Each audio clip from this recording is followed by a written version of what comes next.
joining us from across Africa and beyond. My name is Fatou Diouf. I'm the head of communications and influencing at ACBF. And on behalf of the African Capacity Building Foundation, I'm delighted to welcome you to the first edition of this year's Africa Think Tank Spotlight webinar series, also known as Know Your Think Tanks in Africa, KYTTA. I have the pleasure of serving you as your moderator for today's discussion, which forms part of our broader efforts to strengthen evidence-based policymaking and amplify the contributions of African think tanks to Africa's development and transformation agenda. Before we get into the discussion, I would like to remind you of what the KYTTA series is all about. The Know Your Africa Think Tank series provides a platform for showcasing African expertise, sharing practical experiences, promoting evidence-based policymaking, and strengthening collaboration among think tanks, policymakers, development partners, civil society, and the private sector, just to name a few. As we are about to begin, allow me to share a few housekeeping notes. I'm sure you're all already aware of this, but this is just a kind reminder.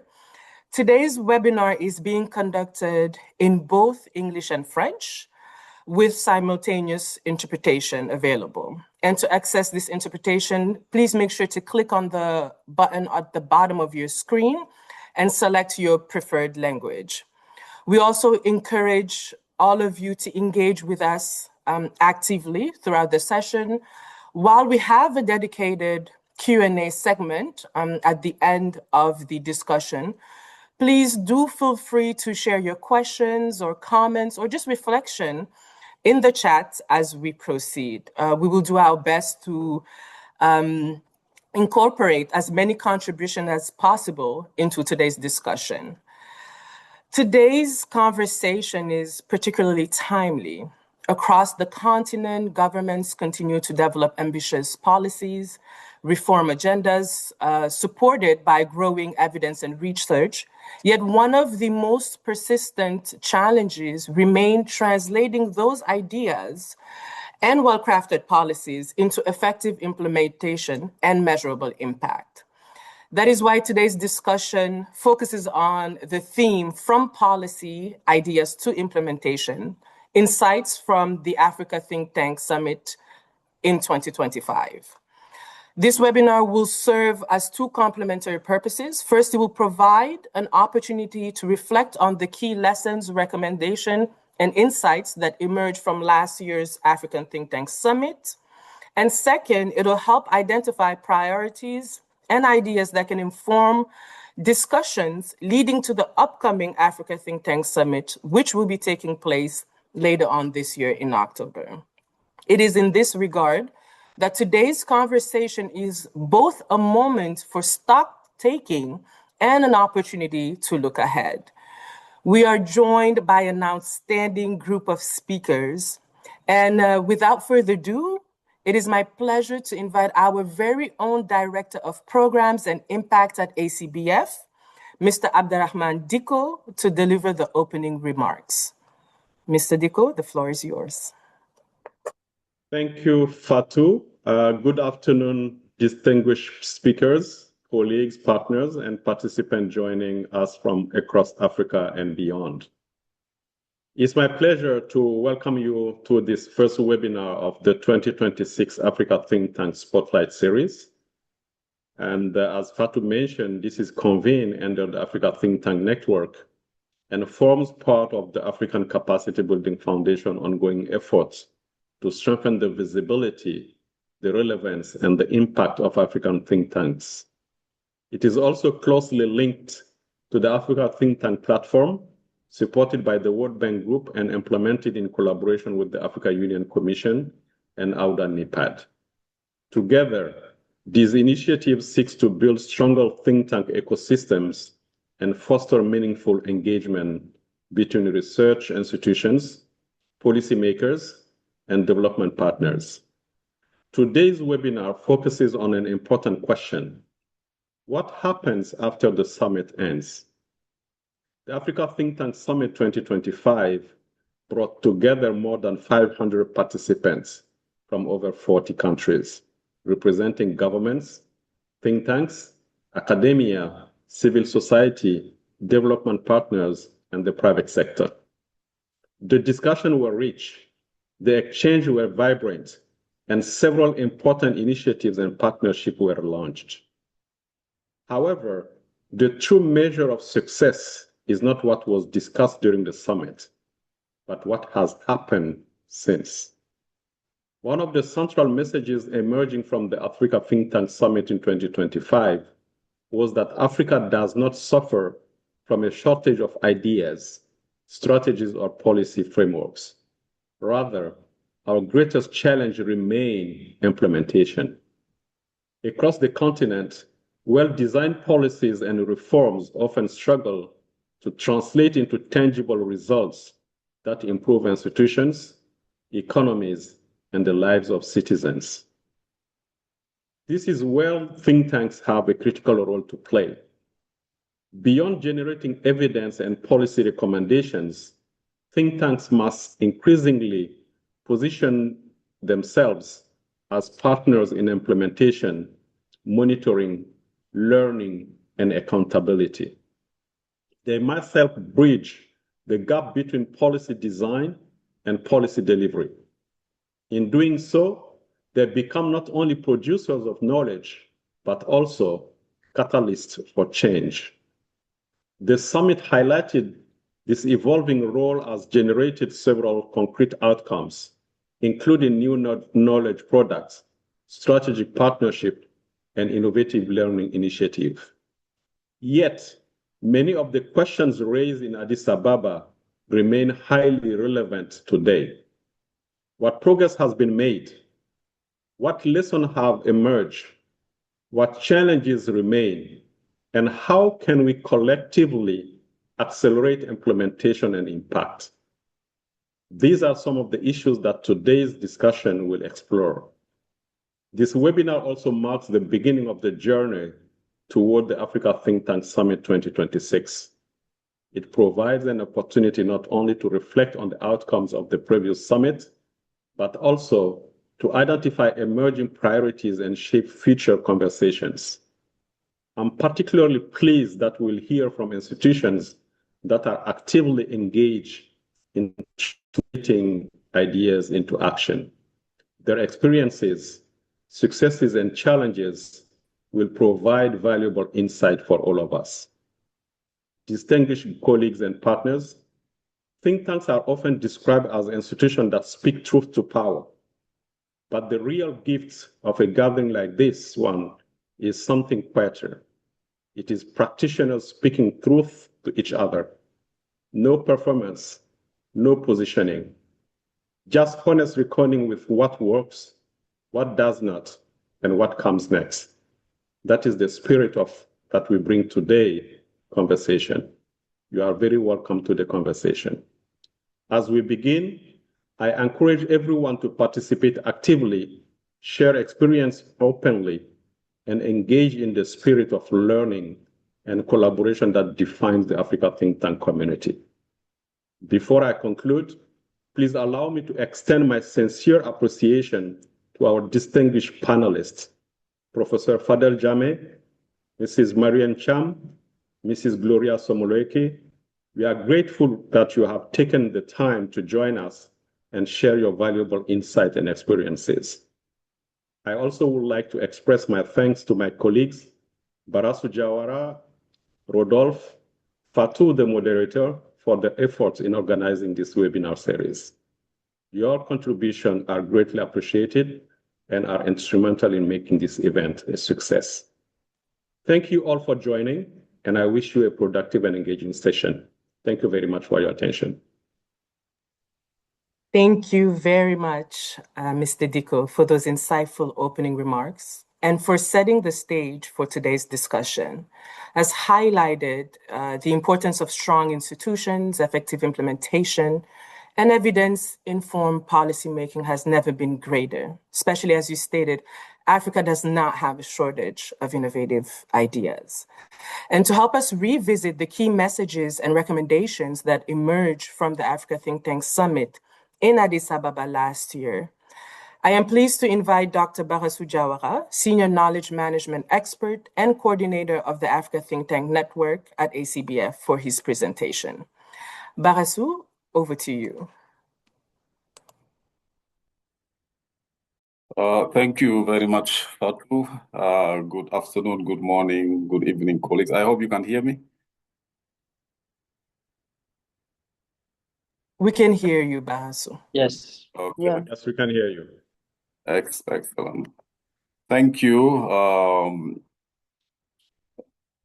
My presentation will be short, brief, so that we give time to the panel, of our distinguished expert to share really their insights. But just to share a few key messages that came out of Addis, but also post-Addis, because we did an impact survey to see really what people are doing, what institutions have undertaken in terms of initiative, influence, or guided by the discussion that happened in Addis. And we have really very important insight and information to share. So a reminder, last year in Addis, the summit focused on a theme called From Taxation to Action, Bridging Policies and Implementation in Public Financial Management in Africa. And the choice of that theme was guided by a number of trends we saw on the continent. The demographic pressure, which means younger people demanding for public services. And again, that put pressure on resources. The second trend we saw, and which is still happening, is the rising debt, but also fiscal pressure. I think we'll get into those details. It's still a reality even today. The third trend we saw is the challenge around data, because when we talk about policy making, it means evidence. We still have that trend and challenge. And the fourth one we saw is the implementation gap, and which is actually what caused us to really look at the specific theme on from taxation to action. Unpack the theme last year, we look at generally through different areas. And of course, we had so many sessions, 6 parallel sessions, 6 thematic or technical sessions, including the side event, but they all could come, into the 3 thematic pillars. The first one is public financial management.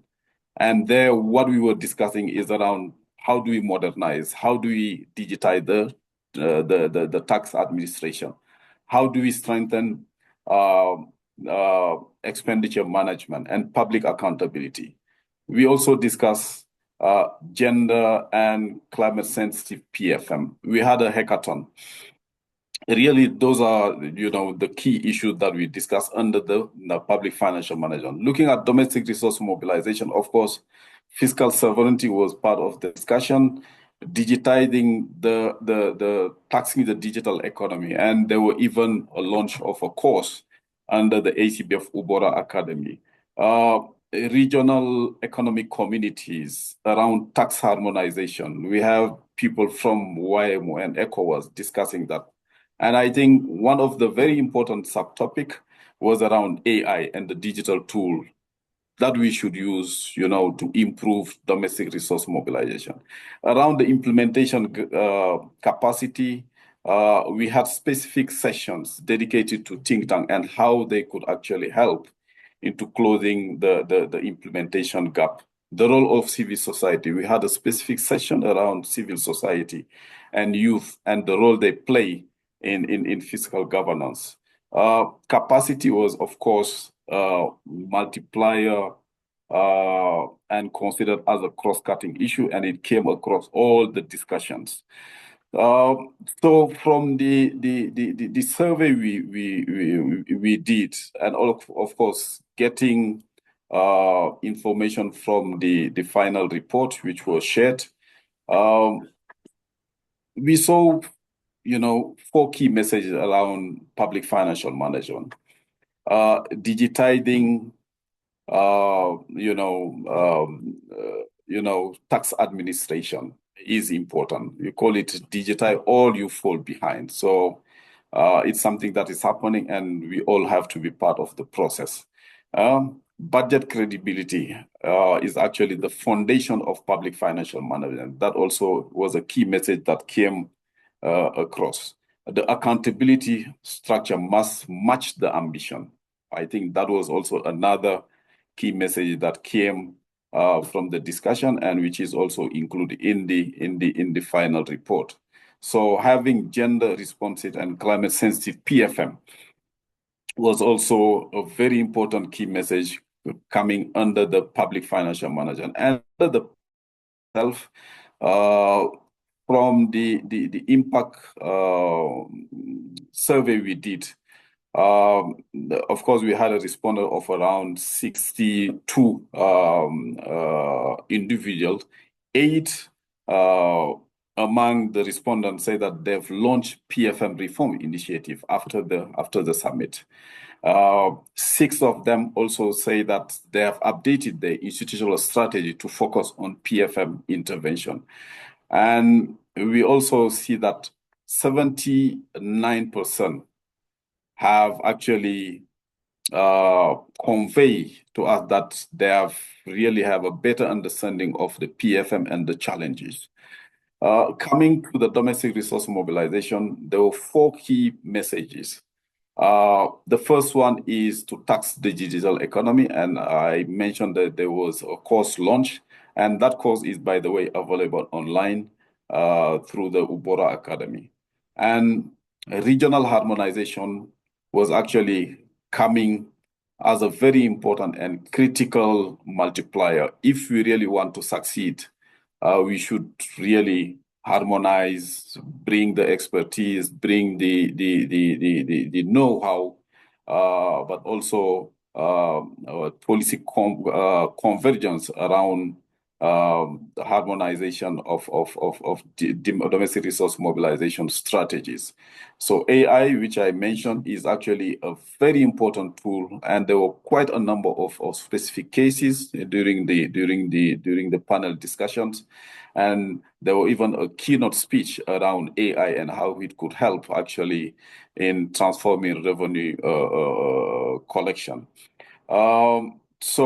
And then the last one is, of course, a known message through all of us that for Africa to sustain or to really implement its development ambition, there is need for us as Africans to use our own resources to close the financial gap.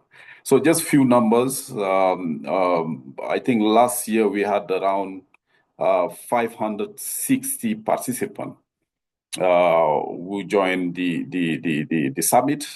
Of course, 360 were in presential in Addis.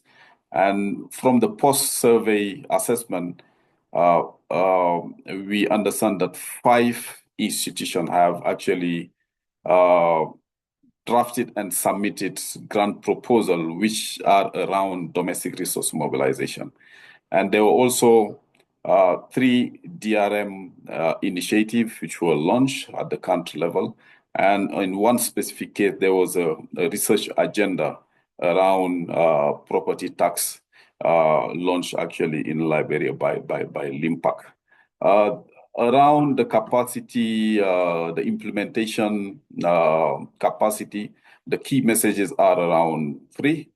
First, think tanks are very critical partners when it comes to implementation, really, and that was the key message we wanted to bring forward during the summit, that if you really want to work on evidence, if you want to ensure that implementation happen, work with think tanks.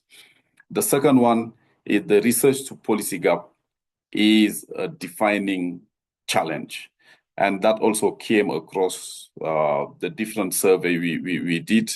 And many of the participants consider this as the most important unresolved challenge that we are having. We have well-crafted policies, but implementation is actually an issue. And capacity development was coming also as an important, as an important dimension that institutions and individuals need to be capacitated further to make sure that implementation happens. From the post-summit survey, we had a number of cases which were very specific from Kenya, from South Africa, Ethiopia, where an MOU was signed with the Ministry of Revenue around leadership, but also the case of Liberia, which I just mentioned. Just quickly, in terms of figures, to say what did people do after the summit? From the survey, 72% of the respondents say that they took concrete action after the summit. Among them, 28 was still on planning, and it's only 2% of the respondents who say that, oh, they really haven't taken any action yet. And we also see that in terms of partnership, there were 90% of the respondents saying that no, they form a new partnership or they are pursuing a new partnership. And overall, we had 98% of the respondents saying that they are acting currently, or they have actually planned. They've properly planned to take action. So in terms of actions, I think they all evolve around advocacy and stakeholder engagement. For 10 respondents, 10 mention about training and capacity building. 8 respondents say the action were around policy reform initiative, and 8 said about a research project that they've initiated. Just in terms of I'm just going to finish, Fatu, I know. In terms of strategy finding, what the evidence tells us is, number one, the summit is a very high activation summit. Because from the data I've just shared, most of the participants took action. So it means that following the summit, action have been undertaken.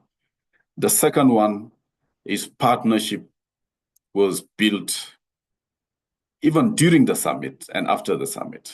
92% of the respondents say that they have formed or are pursuing new partnership. The third one is the research to policy action became a very central issue for Africa's development, but also the implementation of our policies. As the evidence show, 41 out of the 62 respondents say that they plan to facilitate policy review and formulation in their countries. And the last message we want to take is around youth engagement.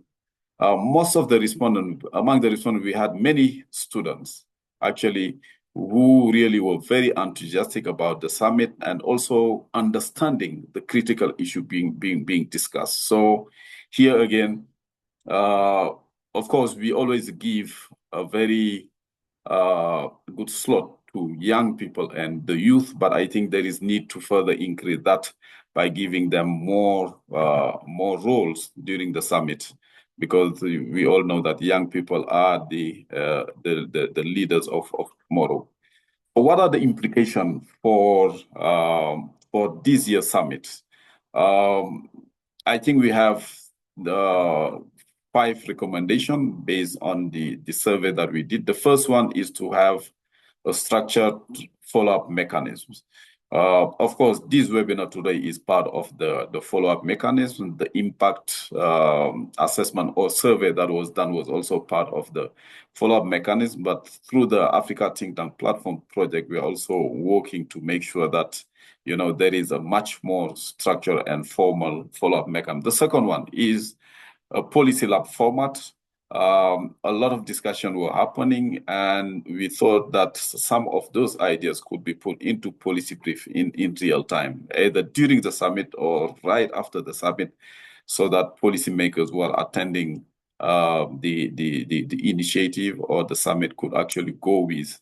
The third one is around a youth track, which I just mentioned. It's a recommendation which we'll make sure to take into account for this year.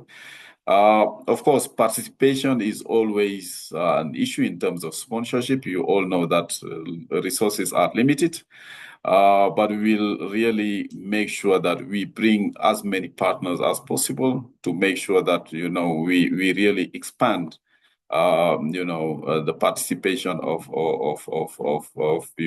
the different people for the in-person convening, which is happening this year in Cotonou. The last one is to publish the impact report as an annual flagship document, and that's on the way. After the publication of the output report, the assessment report we did is also under finalization, and we'll share it widely. So the last slide is, I think, is just an invitation to say that work is going on, and here are the date for the 2026 Africa Think Tank Summit. So let me stop here, and thank you again for the floor, Fatou. Thank you so much, Barasu, Dr. Barasu, for that brilliant presentation, which has provided a valuable reminder that while policy ideas are important, their success ultimately depends on implementation capacity, institutional effectiveness, accountability, and sustained commitment, but as well as for highlighting the importance of the Africa Think Tank Summit, this very high-level important gathering, seeing the results you have presented, where ideas actually did translate post-summit translate ideas into policy action, and or have translated into other concrete post-summit action. I believe that it was also great to remind how the youth is also involved into this summit, as they are the next generation of leaders, and they need to be taken into consideration. And also for sharing how last year's summit is going to inform this year's summit, which you have announced will be taking place this year in October in Benin. So if you missed last year's summit, do make sure to be present for this year's summit. It is a hybrid version. If you were at last year's summit also and plan on being involved in this year's summit, of course, we welcome you, as this summit cannot be done without the host, the government of the Republic of Benin, the organizing partners, which include, of course, the African Union's Africa Think Tank Platform, the World Bank, Hewlett-Packard, the AUDA, NEPAD, just to name a few, and with various partners from the think tanks across Africa. So congratulations to you, Barasu. Congratulations to the organizations, the partners, the think tanks, the youth, and all of the participants who continue to make this summit not only possible, but continue to contribute to Africa's sustainable development. We will now move to the think tank spotlight discussion. I know you have all been waiting for this. So I'll just take this moment to just thank Mr. Diko again, thank Barasu again, and I am pleased to welcome our distinguished panelists, each of whom brings extensive experience in policy research, governance reform, public financial management, and institutional development across Africa. I will ask you to all just put your cameras on so that our participants can get to know you. We are first joined by Mr. Rodolphe Bonse, who's the head of Economic and Social Governance Unit at ACBF. He has worked extensively on governance reforms, public sector management, and institutional capacity development across the continent. We are also pleased to welcome Mr. Fadel Nyame, Executive Director of the Partnership for African Social and Governance Research, PISGR, a leading African institution working at the intersection of research, policy, and capacity strengthening. Joining us as well is Honorable Dr. Gloria Somaleke, Executive Director of Botswana Institute for Development Policy Analysis, BITPA, whose work has contributed significantly to public policy development, governance, and institutional reform in Botswana and across the region. Finally, last but not least, we are delighted to welcome Dr. Mariem Nyanya Cham, Head of Public Financial Management Capacity Building and Research at the International Budget Partnership, IBP, a recognized expert on public financial management system, budget transparency, and accountability reforms. Thank you all for joining us today, for taking time out of your day, and of course, for contributing your expertise to this important conversation. So we'll get right started. We'll begin. I would like to first ask a common opening question to you all. Reflecting on the presentation that was just made by Dr. Barasu and on last year's Africa Think Tank Summit discussions, which of course, as a reminder, was on public financial management, DRM, and implementation capacity. One key message was that Africa does not lack policies, but often struggle with the execution.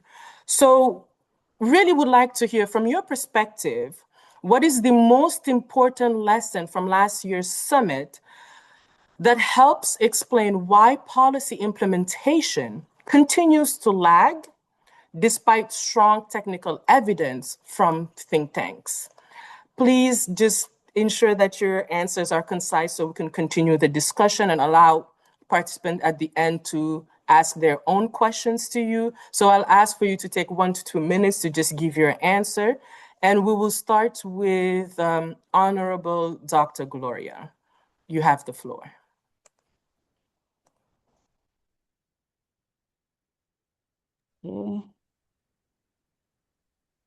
Well, thank you very much. I will start by putting the camera on.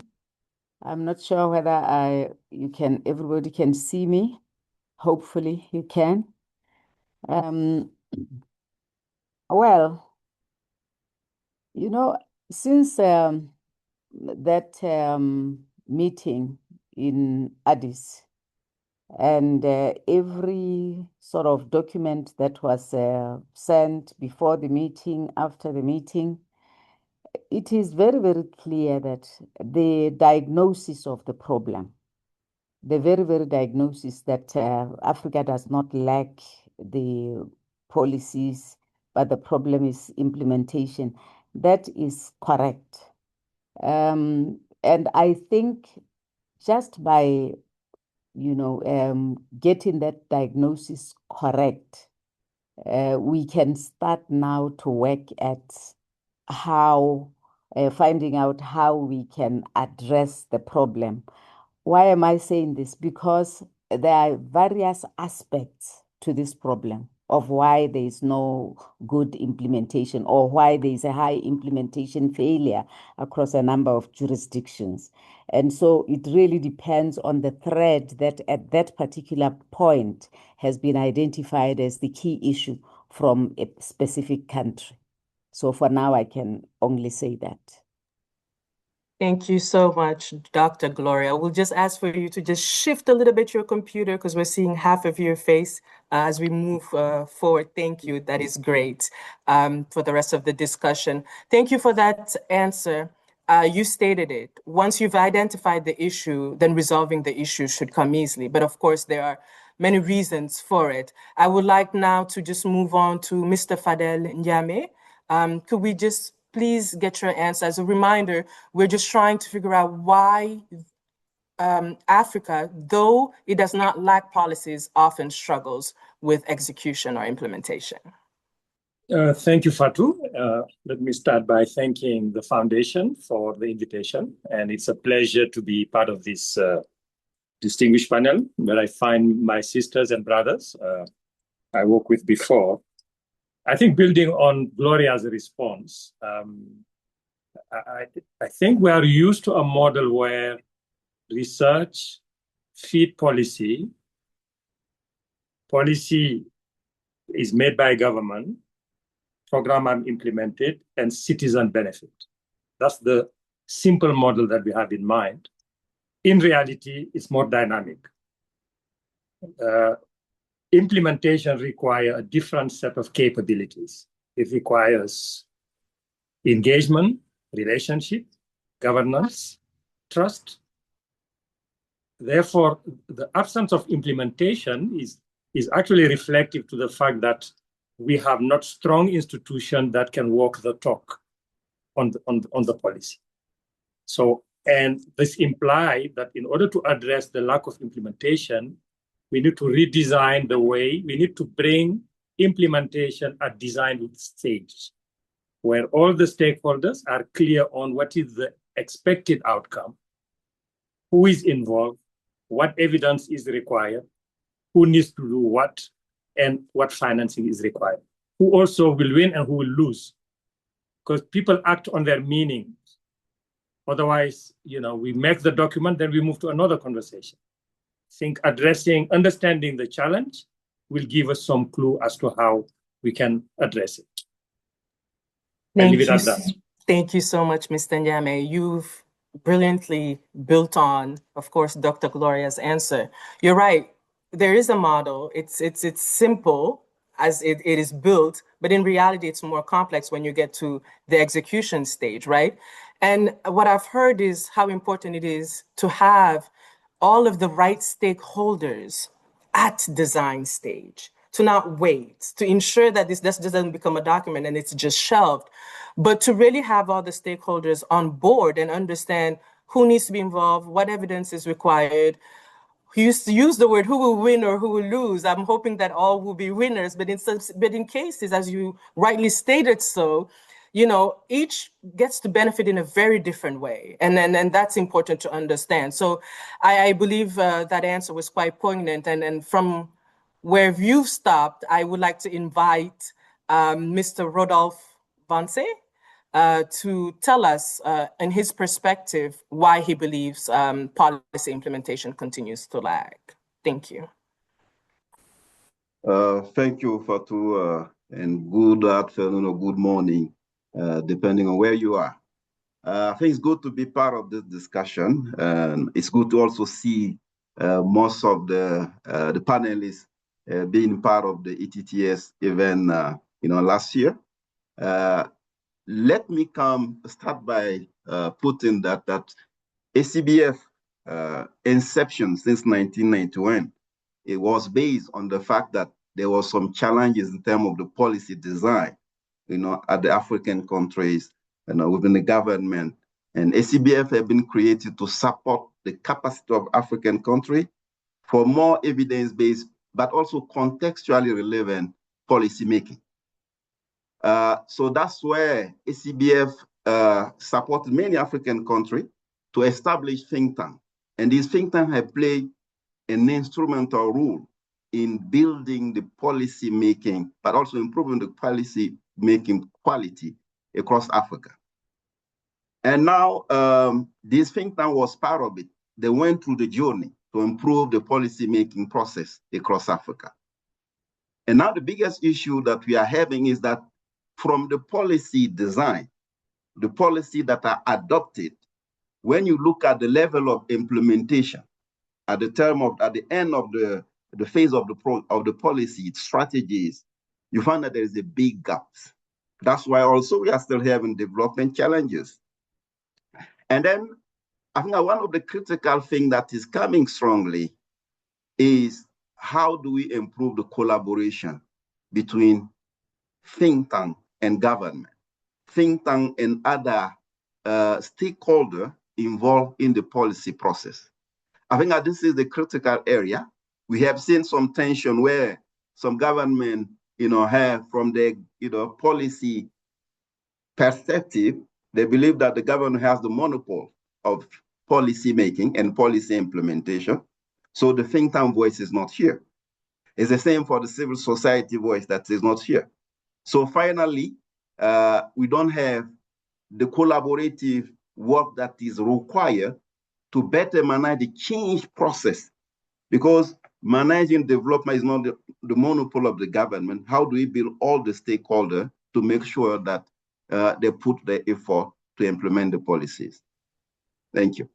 Thank you so much, Mr. Bonse. It almost feels like you maybe all talked before getting here, right? How well each answer sort of just builds on each other. And um, with what you just ended with, it's important, as you stated, the collaboration. Without great collaboration, you see those gaps, as you stated, within that policy cycle, right? And it goes back to Mr. Fadel answer that talks about having the right stakeholders on board from a design stage. And then this is what you reinforce as far as messaging, how it's important to have stakeholder engagement, to have collaboration, to ensure that there's not just a monopoly within government. So it goes back to also stakeholders understanding their own role and involvement within this, and also the important and the instrumental role think tanks have played and how there needs to be a continuous collaboration. So thank you so much for that answer, Mr. Bonse. We will now move on to Dr. Cham for her answer to this question. Thank you.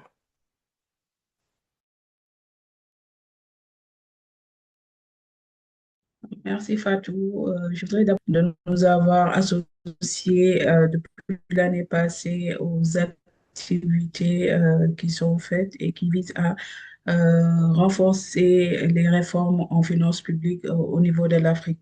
Concernant votre question, Fatou, je pense que, comme mes prédécesseurs l'ont dit,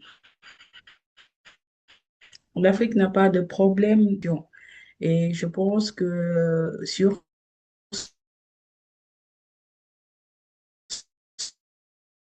ce point, obstacle que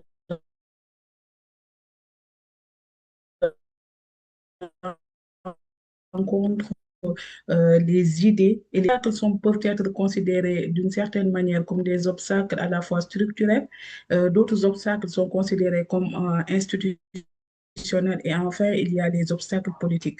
Pour les obstacles structurels ou les limites institutionnelles du moins des réformes des finances et plus précisément souvent produites par les organisations de la société civile et les think tanks, ils tiennent d'abord à un écart persistant entre les cadres judiciaires avec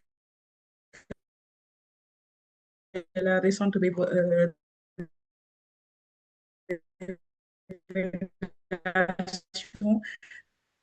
sur et externe malgré.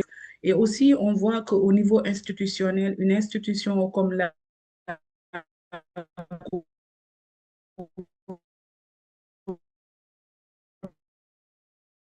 des comptes qui existent dans beaucoup ne sont pas du moins souvent suivis.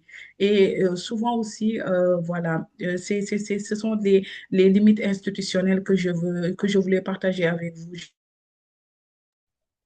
Je ne vais pas trop abuser de conditionnalité qui impose souvent l'austérité, la suppression des subventions qui réduisent les marges de manœuvre de l'État pour le financement des services sociaux et qui créent un système quand même qui est assez extraverti et qui favorise la fuite des capitaux. L'arbitrage des États souvent devient impossible entre le service de la dette qui absorbe presque tout le budget et qui ne donne pas de marge pour financer la santé et des secteurs comme l'éducation. Enfin, pour les obstacles qui sont considérés à l'exécutif souvent, qui est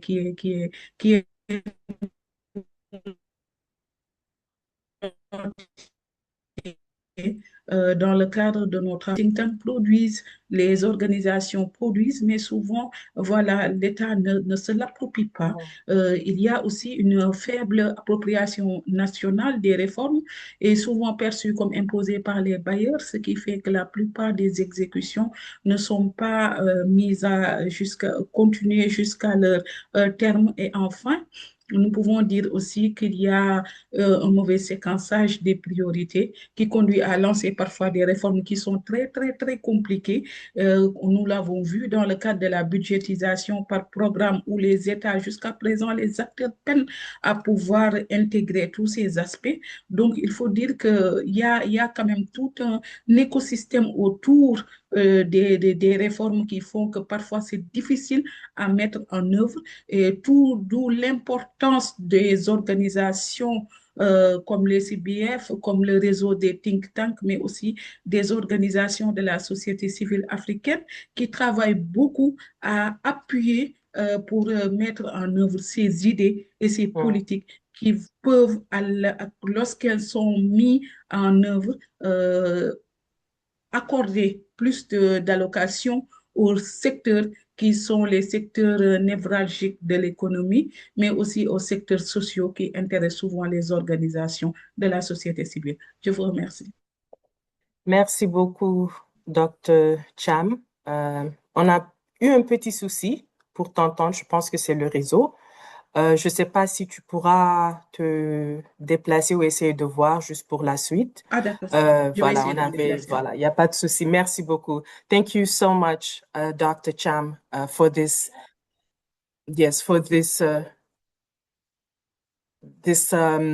poignant answer that you've gave, which kind of went into details about what you truly believe are those challenges, whether it's from an institutional perspective, a gap in institutional capacity, which, you know, Mr. Rodolph spoke on very well, but also the fact that often we also see government, even after think tanks have done all the work and the research, do not actually appropriate this evidence, and then to ensure that then it now turns into policy making, which joins what the collective is speaking on in regards to ensuring that there is a collaboration between governments and think tanks and even African civil society to ensure that these ideas that are given are well translated into policy reform, but also even after that, to ensure that when it is translated into policy reform, it is translated into not complex policy reform, which now makes the execution difficult when it's time to actually execute this. So we thank you so much for this answer. We will now move to the next round, set of questions to ensure again that we give time for the Q&A section. We ask of you to make your answers quite concise and to also give the chance for the interpreters to be able to interpret exactly as you have mentioned, to just speak slowly when answering the question. So I'll start with Mr. Nyame. I will sort of put these two questions in one so that you can be able to give us these answers. We know that from last year's discussions, there was emphasis on the weak feedback loop between policy formulation and implementation. So we would like to know what you believe are the structural reforms that are needed to strengthen this loop in African policy ecosystems, but also how can institutions such as yours sort of move beyond producing evidence to actively supporting implementation, monitoring, and course correction. This is to give a chance for also the participants and those that are present to know the kind of work that you do, your institution does, and how they can come to you. Thank you so much.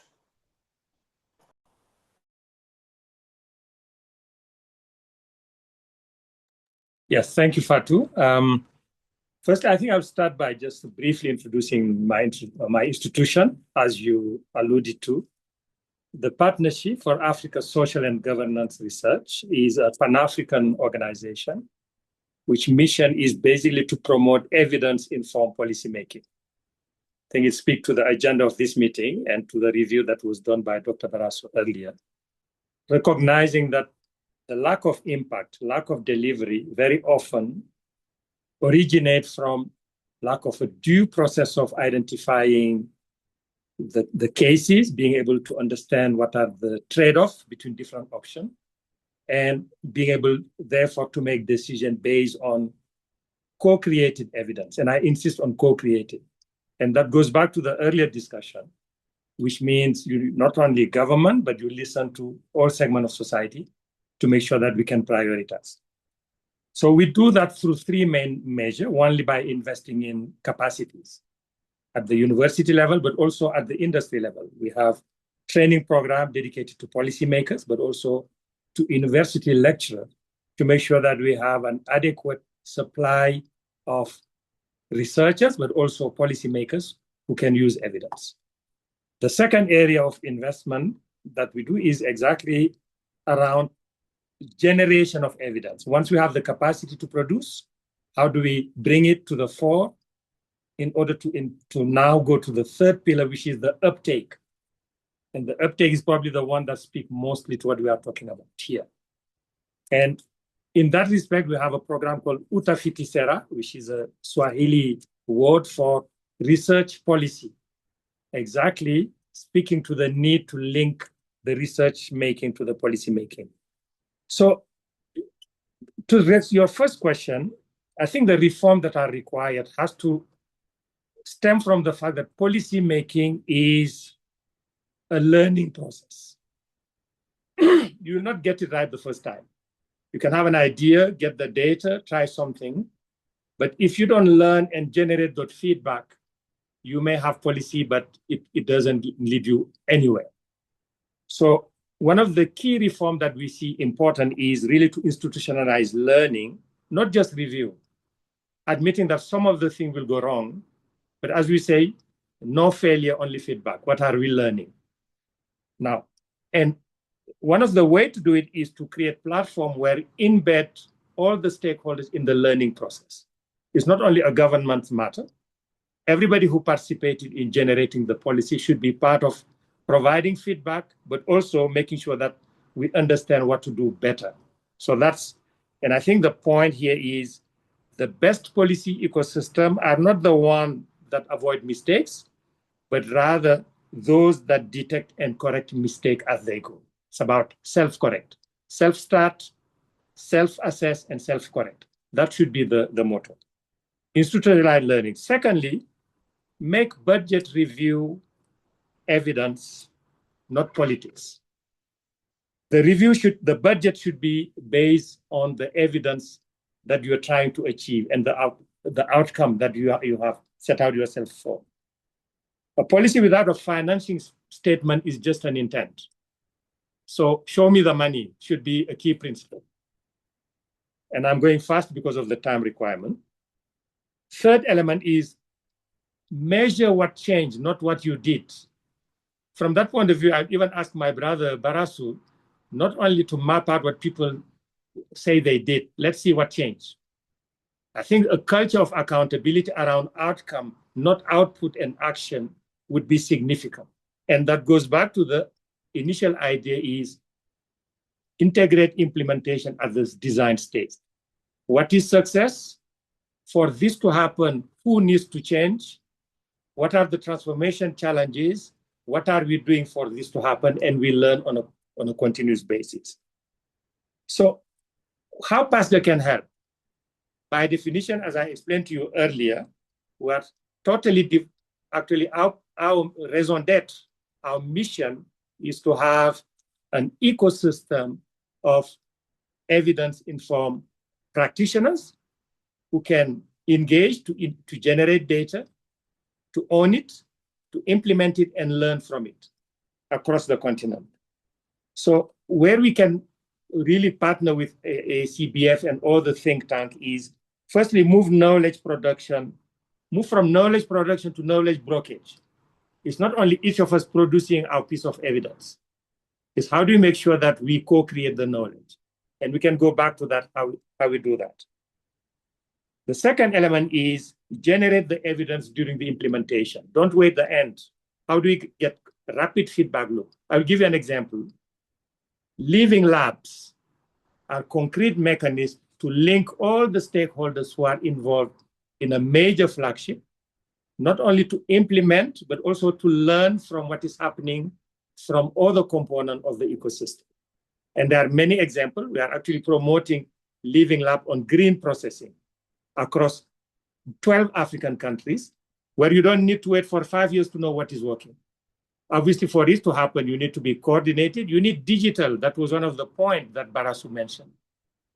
Blockchain, digital backbone enable us to have quick learning, and partnership would be the third element. So PASGA would be a partner of choice of ACBF and the African Union around that area. And finally, we are really willing to help strengthen the Think Action platform. I think that of a think tank is in itself, suppose that you do the thinking, somebody does the action. I think we should be part of the Utafiti Sera house where we co-create the evidence, implement it, and learn together. So in a nutshell, these are the contribution we are willing to play. Again, we believe that, everybody can bring, there is an expression we use in West Africa, a caravan always goes at the speed of the slowest camel. None of us will move if we don't identify the slowest camel. When we fix the slowest camel, together we will win this important challenge of walking the talk on policy making in Africa, and therefore seeing the impact of policy, which is one of the most powerful instruments of triggering transformation. So I think I will leave it at that to give a bit space to other colleagues. And I'm also open to answer any question that you may have. Yeah, thank you so much. Thank you so much, Mr. Nyame. And this is just also a kind reminder for participants. If you have any question, do write it on the chat. You've said a lot of and have given a lot of excellent contributions. I don't want to take too much time going on it, but I particularly appreciated, and I believe everyone would appreciate the fact that you said you don't just do the thinking, right? But you also must be able to do the action, which then moves into the idea of a think and a do tank, right? Which is something that is quite important. But I also believe that, as you've stated, policy making is a learning process. What are we learning? What is your learning agenda? And it's not about the mistakes that are made, but how can those be used to inform? How can they be lessons learned? And as, of course, your second point, which is making budget review evidence and not politics, and also be able to measure what change is happening, and not just talk about to really show the outcomes, right? What impact does it bring?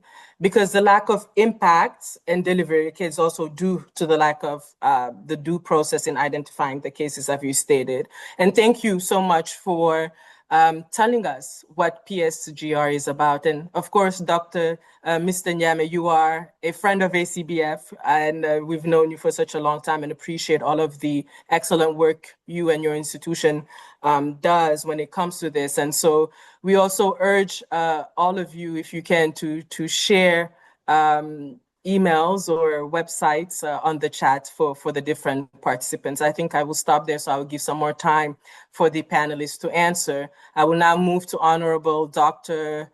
Gloria. So for you, we will ask you, we've seen questions raised and concerns raised in regards to the limited uptake of evidence in governance and fiscal reforms.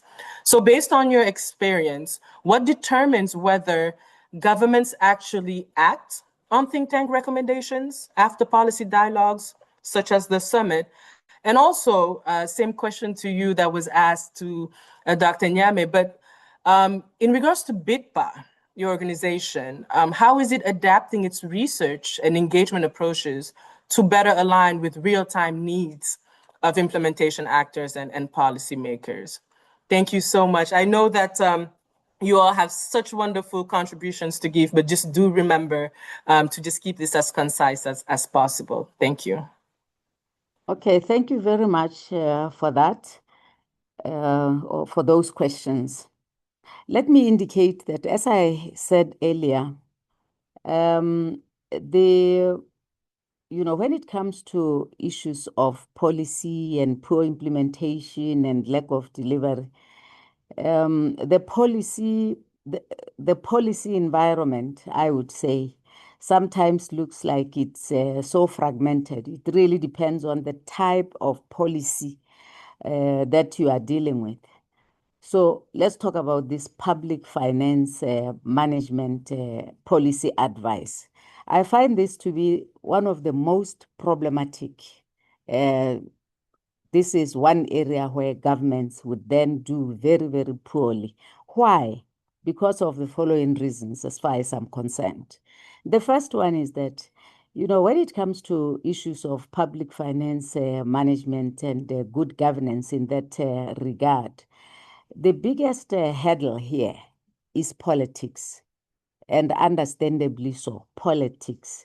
because those kinds of reforms that you try to come up with, that technical advice may be seen as standing on the way of patronage.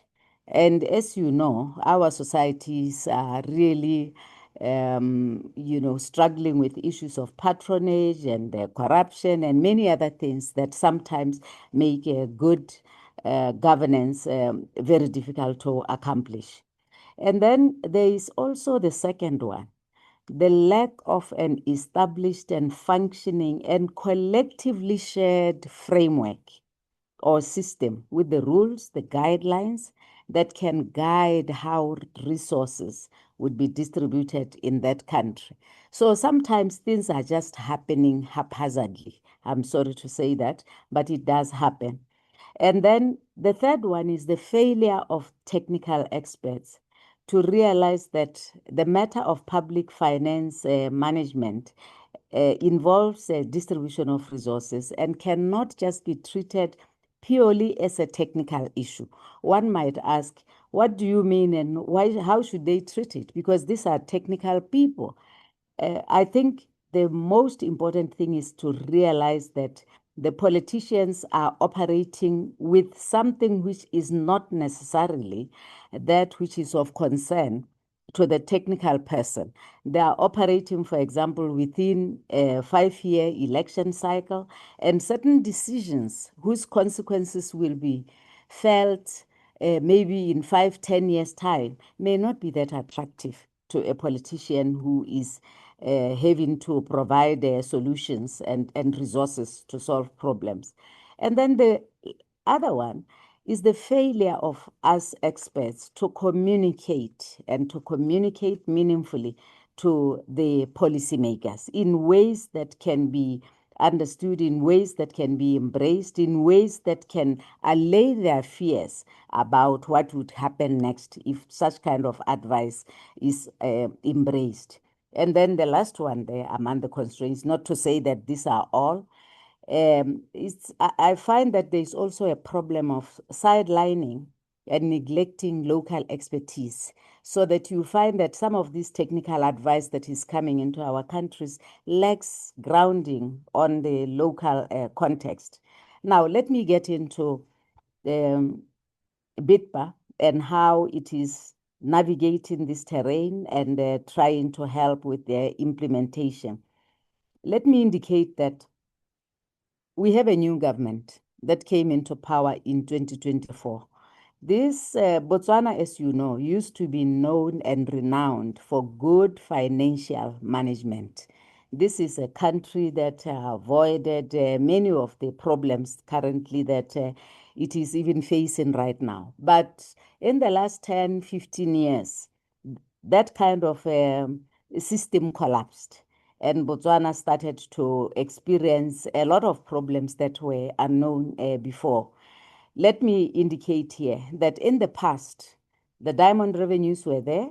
There wasn't a fiscal strain, and governments could deliver with ease. And then secondly, the Ministry of Finance was quite strong, and it enjoyed a lot of autonomy and could take decisions and even say no to a sitting president when something didn't make or didn't warrant financing.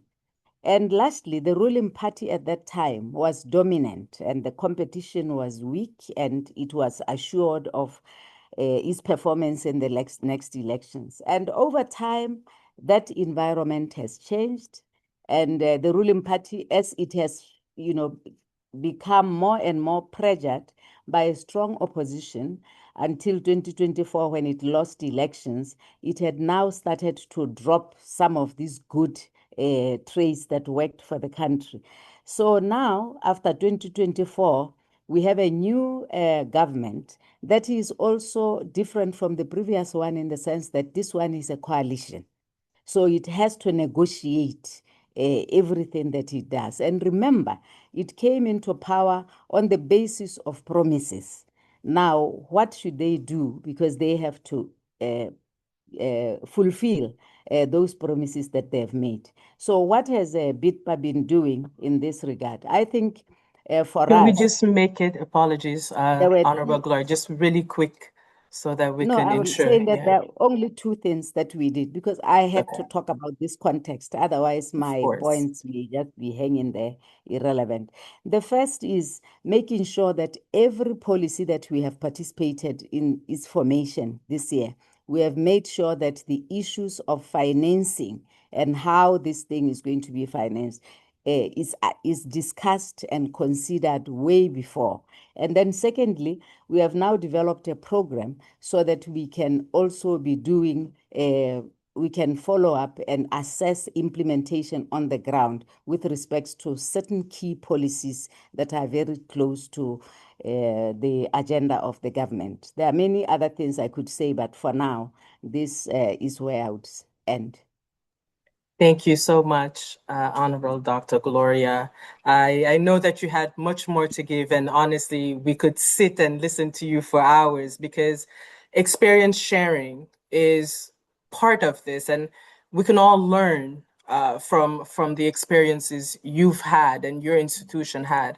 And there's much more that can be said. So truly appreciate you sharing this important information, and of course, trying your best to keep it concise. And we've heard, as you've stated, that policy environments sometimes look fragmented, but this depends on the type of policy that you're dealing with.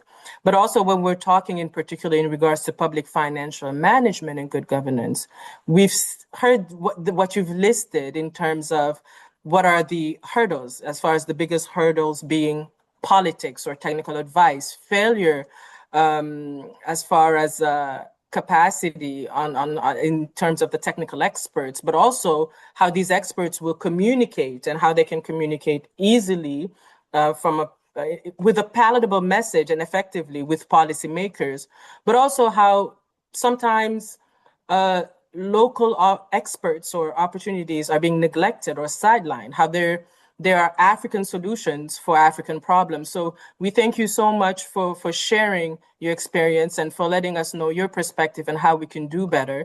And of course, all of you are such important and instrumental think tanks within the continent and have been doing this for so long. We can only learn from you. So I will now move forward and ask Mr. Bonse to take the floor and to tell us what are the key insights. One of the key insights from last year's summit was that governance weaknesses often undermine other sound economic reform. So in your view, what are the most critical governance bottlenecks affecting implementation today?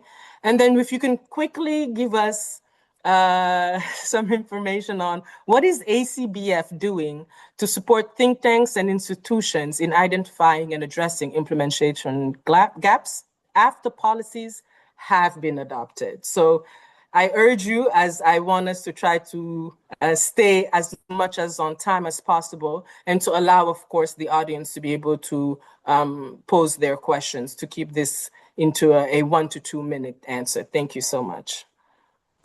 Oh, thank you, Fatu.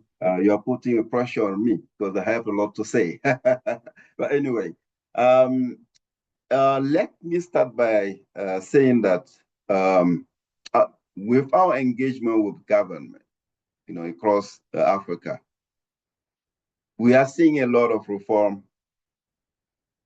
policies that are making, that countries are developing to address the development challenges.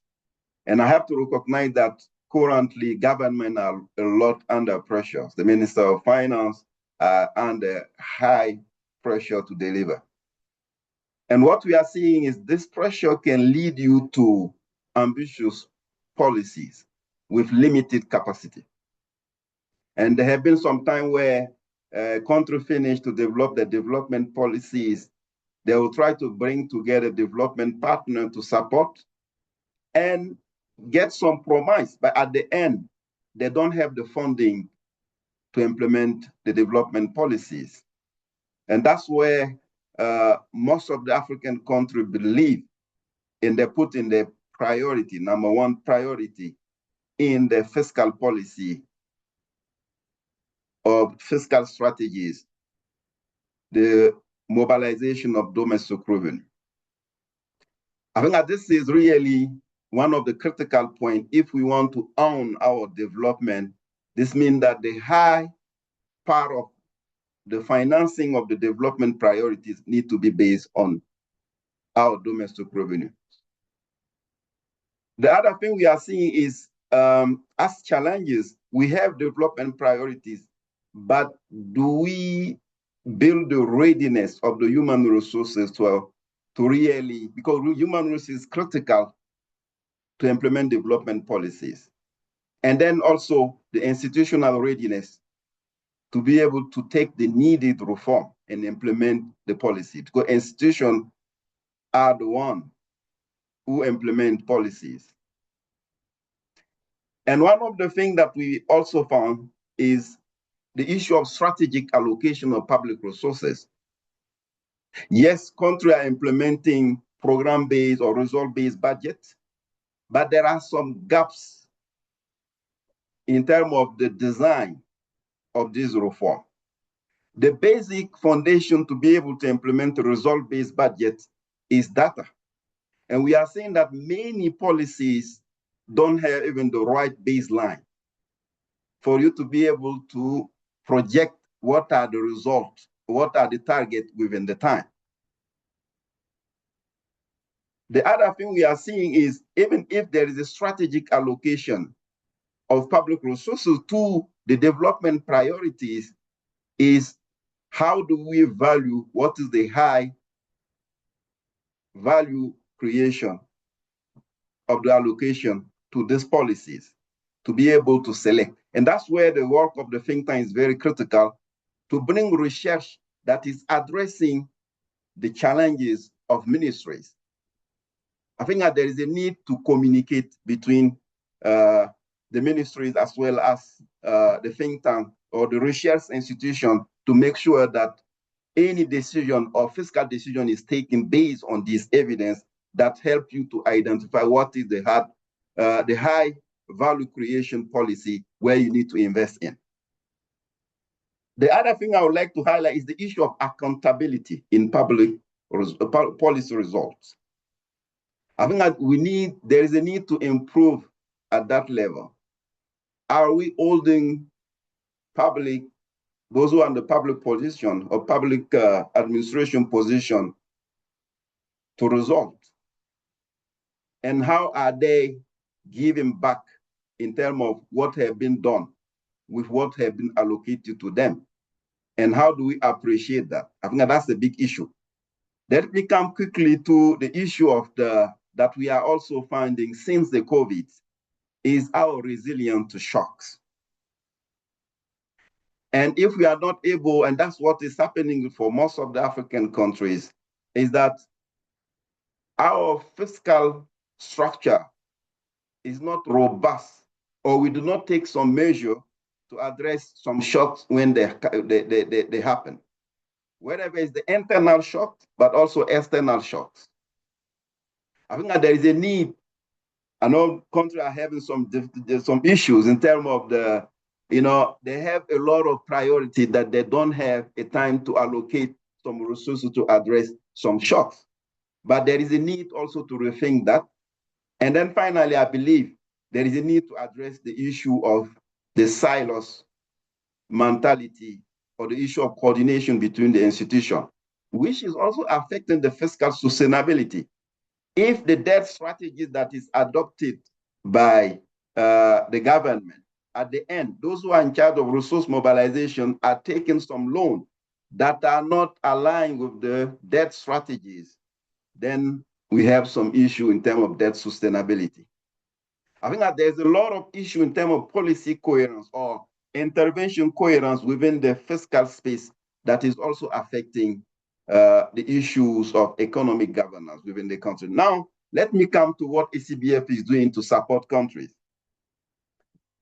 In terms of the fiscal policy making, we found that there is a need to strengthen the evidence-based policy making, fiscal policy making. And on that, across Africa, as I said, there is an issue. How do we connect the research institution to really address the issues, the evidence-based policy-making issue within the government? So currently we are supporting 4 African countries with what we call the Strengthening Public Financial Management Analysis and Research Institution. And with this intervention, we will be supporting think tanks, specializing think tanks in terms of fiscal policy analysis, because think tanks, have the tendency to be more generalist, but how do we bring some specific, very target expertise to address these country challenges? So this program will support them in terms of strengthening the analysis capabilities, but also providing a kind of collaborative platform between the macro fiscal think tank within the country to be able to take some fiscal challenges or policy challenges and provide some recommendations to support the government work. We'll also make sure that they have the right communication and how do they improve their collaboration with the government through this platform. And then finally, we believe that think tanks also have some issue in terms of how do they manage themselves, the leadership capability of the think tank leaders, how do they better engage with the government? Because as I mentioned, collaboration is one of the critical issues. So we are also supporting them in this area. Of course, the African think tank platform and the network is also ACBF, support to government to make sure that at the continental level, but also at the regional level, how policies are monitored, but also how do we produce some report to inform, but to make sure that Africa is learning from Africa through some peer-to-peer learning events.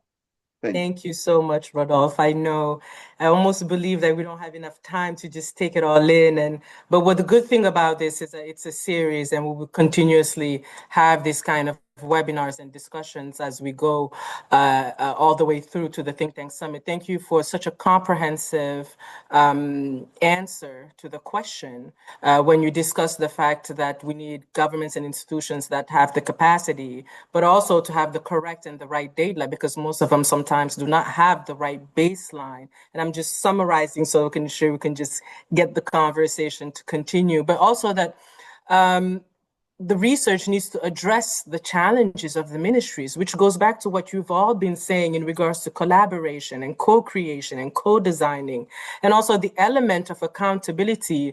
And as you discuss, learning from COVID, how resilient can we be as countries and as a continent? So thank you so much for bringing this point to the forefront. And of course, for stating how ACBF, since, as you stated earlier in your intervention, 91 has not only been supporting and creating think tanks, but this has been a journey and an intentional one in how think tanks are sort of embedded in the work that we do at ACBF and supported. As to just add on to that, in all of our programs, think tanks are a part of them and are being supported across all 4 of our key impact areas. And so this was a great description of the work that ACBF does to support think tanks. Of course, you try to do this as concise as possible. So I will now move to Dr. Cham for the last question before we open up for Q&A. Dr. Cham, public financial management reforms were highlighted as critical and as a critical entry point for strengthening implementation capacity. Our question to you is, what are the most persistent breakdown points in the implementation of PFM reforms across African countries? And how can think tanks and civil society organizations, or even research institutions, right, work more effectively together to ensure that these reforms translate into tangible improvements in service delivery? So again, we'll just ask you to keep this as concise as possible, as we would like to open the floor and get a couple of questions before we get to the closing segment of this webinar. Thank you so much. Dr. Cham, you have the floor. Merci Ndeye Fatou, et merci encore de me donner la parole. Je vais être le plus concis, précis et précis. Je pense que 2 minutes pourront suffire pour pouvoir partager avec vous les pistes de réflexion que nous avons identifiés comme étant les points principaux par lesquels nous pouvons renforcer la relation ou la collaboration entre les think tanks, les organisations de la société civile pour améliorer les services publics, notamment les services sociaux.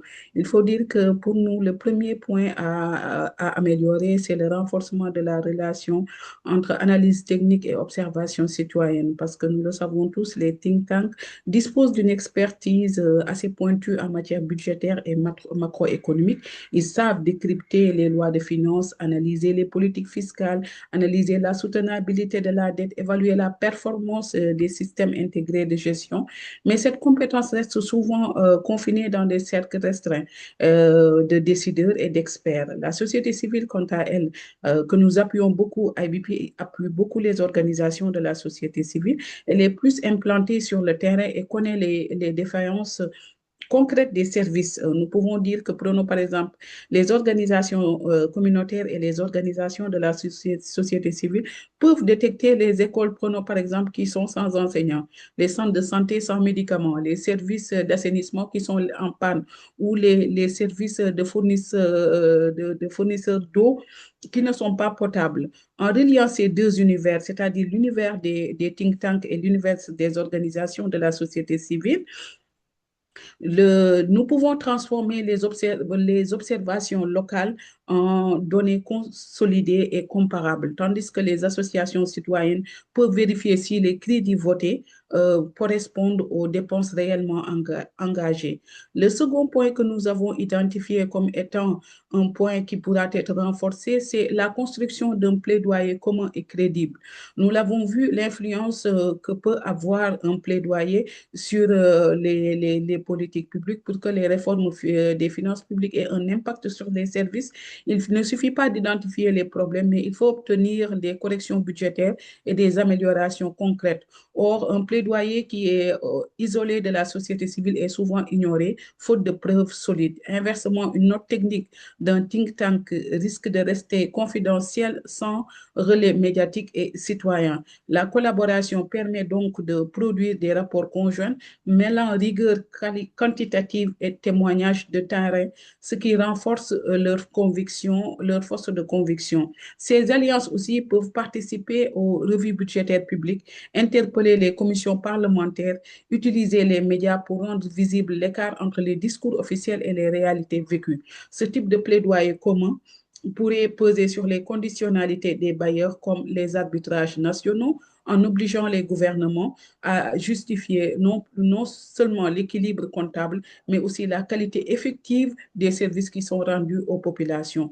Et enfin, l'action sur la redevabilité et les mécanismes de sanction, qui est le troisième levier et qui est malheureusement le levier le plus faible.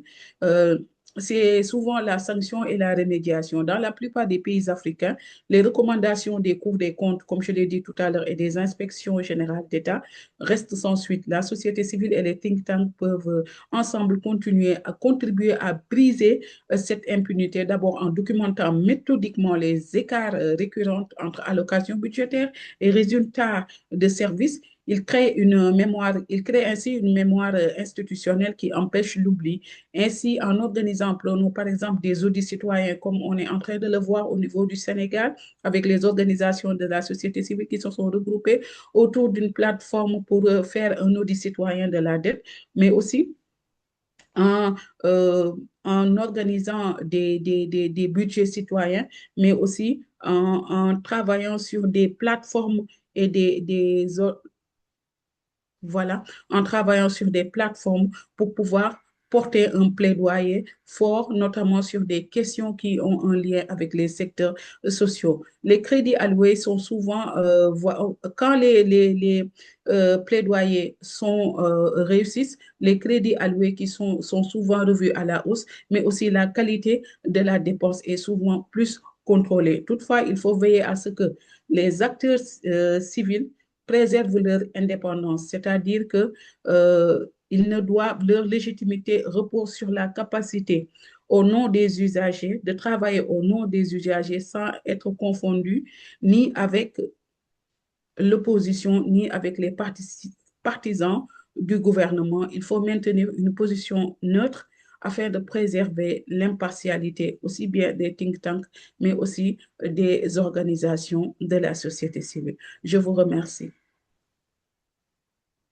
Thank you so much, Dr. Cham, and thank you for trying to keep this within the time frame. You've given now another view, of course, that is the view of civil society organization, think tanks, and I believe that it is quite important. It ties it all together. And when you discuss building a common and a credible advocacy to ensure that these reforms are impactful, but it also goes back again to the collaboration, to ensuring coalitions happen. But you even went as far as even including and discussing how media can also be involved and how civil society, think tanks or research institutions can be the bridge.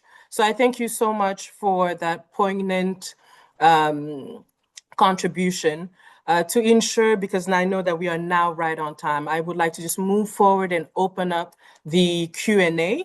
I also wanted to thank all of the panelists, of course, for the rich and insightful reflections and how we've heard so many important themes emerge, right, from the discussion, whether it's institutional capacity, governance, accountability, evidence uptake, and the importance of stronger links between policy design and implementation, how this is not simply a technical challenge, but equally a question of institutions, leadership, partnership, and incentive. So we will now open the floor for questions or comments. So if you haven't already done so, you can submit, if you don't want to take the floor, your questions through the Q&A or the chat function. And before I actually go ahead and read the questions that have been posed on the chat, I will begin by taking a few questions from the audience and invite our panelists to respond. So are there any questions from the audience? We have Kelly Johnson. Please, you have the floor. Try to be as concise as possible. Thank you so much. Hello. Good morning. Well, it's morning from where I am. I'm in the United States. And I just wanted to quickly ask if there are partnerships for us to partner with you or with the foundation for those of us in the States. Thank you so much, Ms. Johnson. So this is the question. Are there opportunities to have a partnership between those that are in the States or institutions and organizations which are in the States with African organizations or think tanks within the continent?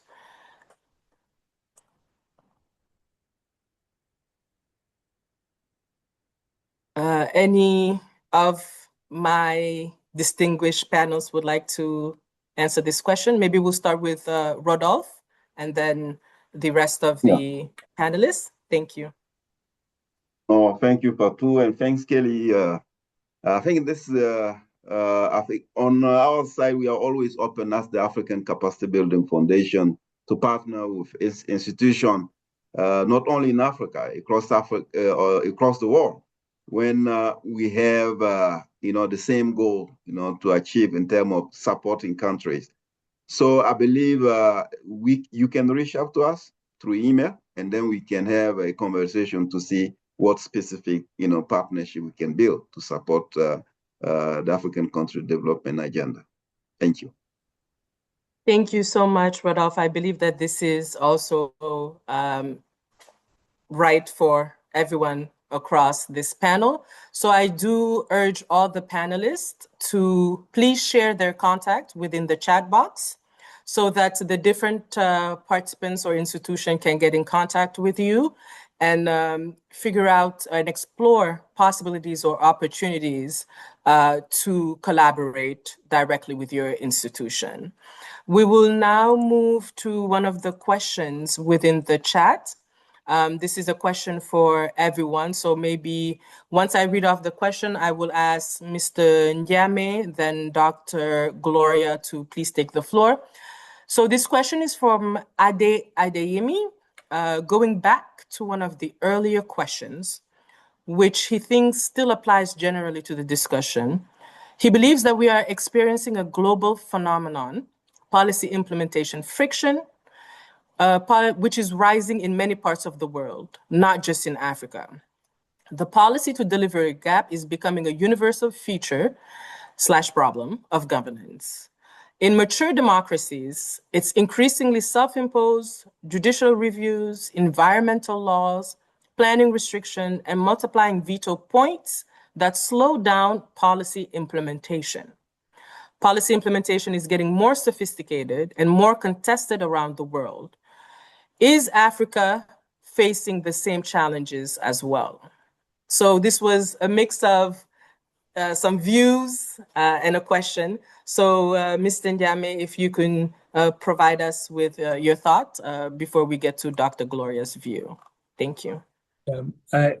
Firstly, to thank the brother for the question. These are the instances where you can say your question is more important than our answer. It's a statement. It's a working hypothesis. I think Africa is in the world, and as our brother from ACBF mentioned, we are part of global transaction policy, political development, etc. I think what may be peculiar to Africa is the nature of our institution. I think Gloria alluded to.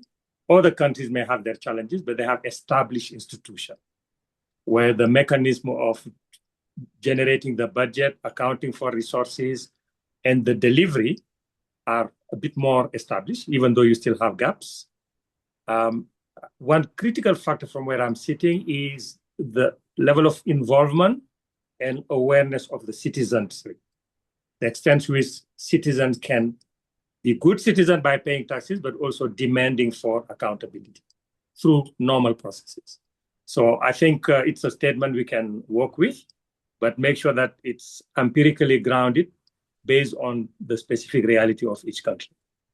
So that would be my general answer. I don't believe in economic convergence. I believe in converging economies. We may have different pathways to getting to where you want to go. Thank you. Thank you so much, Mr. Nyame. Dr. Gloria, would you like to contribute to this statement that was given by Ade Adeyemi? Yes, just to add that perhaps like Fadel has indicated, yes, I see that there are those challenges at the global level. And then each and every country, as we have said in this discussion, you have to look at the situation per country and not necessarily generalize. But I think on the whole, he has a point that is worth taking note of, a hypothesis in a way. Yes, thank you. Thank you so much, Dr. Gloria. We had another question that was from the chat, which states, how can we actually set up accountability structures in our countries? How can we actually set up accountability structures in our country? This was by Milieu Evelyn Animel. I would let Dr. Cham answer this question, and if any other panelists, maybe Rodolphe, you would like to come in. I believe Mr. Nyamis alluded to this as far as assessment on ground and everything else, and same with Rodolphe. But Dr. Cham, you have the floor. And then we will take two more questions. There's one from the audience, and there's another one on the chat before wrapping this up. Thank you so much. Merci, Fatou. Je pense que je vais essayer de mettre ma caméra. C'est bon, vous me voyez? Oui. D'accord, c'est bon.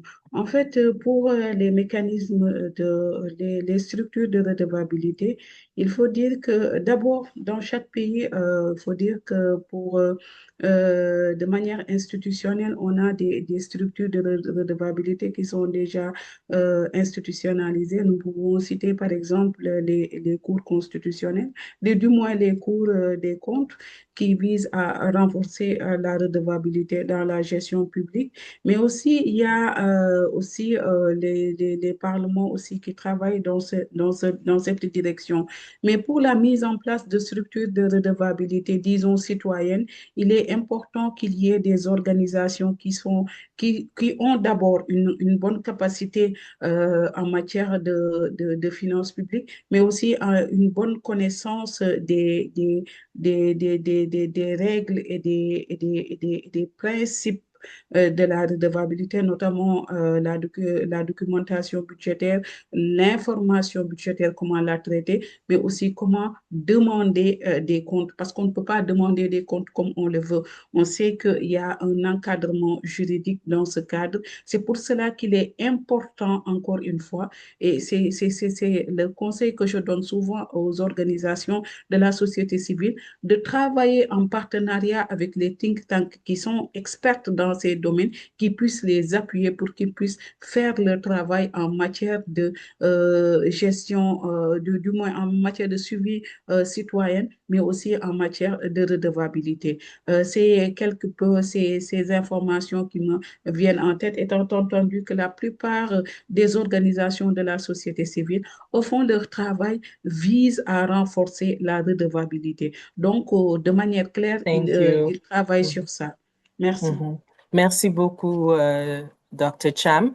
Now I will just go to the audience. I believe that we have Adeyemi who would like to pose his question. So Ade, please, you have the floor. Yeah, thank you, Fatu.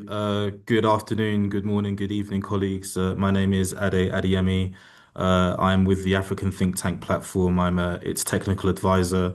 I just wanted to note, thank you, Fatu, for reading that contribution. And I think I just wanted to add a little bit more color to what I was saying. In many countries around the world, we are seeing what I think we can call this policy implementation friction, where the population are becoming more knowledgeable about how to engage government. And so we're seeing, and it's also becoming easier to generate petitions, convene people over social media, and make noise to, stop policies or things being implemented. In Kenya, we saw the government was entertaining the idea of an Ebola center for the US government, and this was stopped by the Supreme Court. And that was led by an NGO within Kenya. So we're seeing NGOs and citizens being more knowledgeable and equipped about how to engage policy. And so I wonder, and I just want to throw the idea out there that maybe think tanks could also work with member states and governments to help them filter out this noise and engage with people who want to debate policy. But anyway, I just wanted to thank you, and I think on behalf of the ATTP Secretariat as well, just to thank ACBF for their leadership in this. And the results that you shared at the beginning of this webinar were really insightful and great evidence of your activity and work in this area. So well done and thank you. Over. Thank you so much, Ade, for your contribution and, of course, providing more color to it. And we must say that we work directly with you for the Africa Think Tank platform, which is an initiative by the African Union and being co-implemented with the Secretariat and AUDA, NEPAD, and of course, ACBF. It has been such a journey, and I believe that there's just more that can be done, and there's just so much brilliant work that's being done by the Secretariat and also by the think tanks. And so we really appreciate your contribution, and then of course look forward to having you for the rest of the webinar series. We will now take the last question so that, because I know we are over time and the discussion, of course, will continue.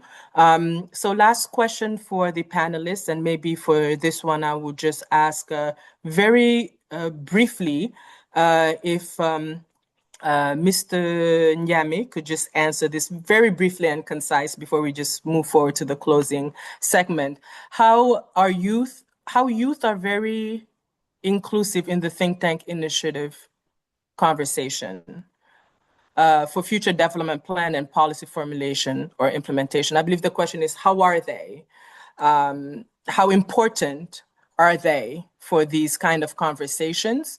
And how can we ensure that it's an inclusive process for, of course, future development plans and policy formulation or implementation? Mr. Nyame, you have the floor. Yeah, thanks for the question. I mean, I think I will slightly correct that the youth are not the future, they are the present. They are currently leading the world. I mean, not only demographically, but also in terms of capability from a digital awareness. And they should be the center of the governance conversation. At PASGA, we have a whole program called African Youth Pathway to Resilience and System Change. I think the question is still very relevant, but especially people like me who are very young at heart, but should have, are completely out of the game, is what are we doing to create the mechanism, the space, and enable youth voice? How are we managing our own paradigm blindness of people born a long time ago, and not assume that we know the answer? Nothing for the youth without the youth. I think concretely engaging them in their organization, listening to what they want to do, but also taking them on the responsibility to build it. Society doesn't owe them anything. They actually lead society. I mean, you and I are from a country where the president barely passed the definition of youth, and that's the norm. I think this is what we should expect across Africa. So that's a very generic. We have a dedicated program called African Youth Pathway on Resilience and System Change across 10 African countries, where we are actually engaging youth around who they are, what they want, what they are doing, but also connecting them so that they co-create the solution. It's not easy, but that's our current reality. Thank you. Thank you so much, Mr. Nyame, for that contribution. I like the fact that you said they're not the future, they're the present. And I believe that change is exactly the perspective that we have, that there are people that are coming later on when they need to be included exactly at the now and the present. And so I believe that just taking that into consideration is important. In the same way, even for ACBF, the youth is a cross-cutting issue, a cross-cutting theme within all of our programs. And of course, I'm sure for all of our think tanks and the panelists that are present, I believe now that we have heard valuable perspective, of course, on strengthening implementation capacity, how we can improve our governance systems, enhancing accountability, and ensure that evidence translates into action.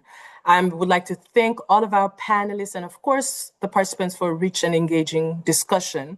We are now coming to the end of the webinar, and I would like to invite Barasu, Dr. Jawara, to help us synthesize today's discussion and highlight the implication for future conversations leading up to the Africa Think Tank Summit this year, which will be held in Benin in October. So, Barasu, please, thank you very much, Fatu. I hope you can hear me. Yes. Okay, great. I think this was a 90 plus 15 minutes, very intensive and very interesting discussion. In just 2 minutes, I think I would like to thank, sincerely all our distinguished speakers, Rudolph, Professor Fadel, Her Excellency Gloria, and Dr. Nyanya, really for the quality of your intervention, but also your generosity in terms of ideas and experience you've shared with us. And also to all participants who join us from the continent and even beyond, for those who also contributed to the chat and the Q&A. Yeah, the engagement is really very helpful. It really makes sense or make the series of webinar very, very meaningful. Fatu, to you, a special appreciation as a moderator for really steering our conversation with clarity and the warmth that come with it. For me, I think from the conversation, of course, there is a lot that has been said. I think we have heard proverbs around caravan always go at the speed of the slowest camel. But really, three takeaway for me. I think What is here is implementation, not formulation, is Africa's PFM frontier. It's all about implementation. The second one is domestic revenues are Africa's most reliable financial sources. There is no doubt about it. And the third one is the research to policy gap require a structural solution. I think we've heard Dr. Goloria when she was giving the case of Botswana. So I'll just keep to those three key messages or lessons. And now for the next step, I'm sure people are wondering what is coming next. So this is a series of webinars. In the coming few weeks, we'll again announce when is the next, what we'll be discussing, and who will be featuring as think tank. The second next step I see is about the knowledge brief we are going to develop that will summarize all the discussion that happened here.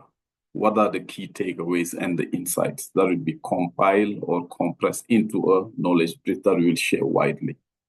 The third one, we announce it, and again, I think is the Cotonou edition of the Africa Think Tank Summit 2026. It's from 28 to 30 of October. We'll send you more information through emails and through the social media. You'll have more information to register and to really be part of that great conversation. So finally, what I want is just to ask the think tanks colleagues who are here, if you want to be part of the coming webinars. I think you can get in touch, especially if you don't know you, please get in touch and share your information. And then we'll be able really to put you in the database of the Africa Think Tank platform, which is the bigger project actually managed by the African Union Commission with the ACBF and AUD and NEPAD as co-implementers. So I would like to stop here, Fatou, and thank you all and look forward to continuing this journey together with you, all of you. Thank you. Thank you so much, Dr. Bahasu Jawhara, for that concise, I know we run out of time, but excellent synthesis. So I will not go in details about that. But I also would like to thank our wonderful panelists for contributing to such an insightful discussion. And of course, for the work that you're doing all respectively in your various institutions and within your various countries, which contributes to the development, transformation of Africa at large, but also to the audience who has stuck with us throughout this entire webinar and even over the time. And also for your participation, your pertinent question. I've seen more questions and contributions within the chat. I know that we couldn't get to it all today, but we will take a look at it. And if we're able to answer some of these questions or you're able to join in the next webinar series, we will be great and we will be able to answer some of these questions. Of course, we have now come to the end of this webinar. And I would like to remind you that, as Barasu stated, this marks the first session in our Think Tank Spotlight series. We look forward to continuing these conversations in the months ahead as we prepare for the Africa Think Tank Summit in October with you. We encourage you, of course, to share your emails, to stay connected with us through our social media channels. We will ensure to share information via our newsletter, so add you to our database and the Africa Think Tank Platform database. But also you can receive updates within our website and as well as the Africa Think Tank Summit website, which will be available in a few days. So on behalf of the African Capacity Building Foundation, we thank you once again for joining us today, and we wish you a wonderful rest of your day or evening. Thank you. Thank you. Thank you. Thank you. Merci. Thank Merci you. beaucoup. Bye. Merci beaucoup. Allez, bye.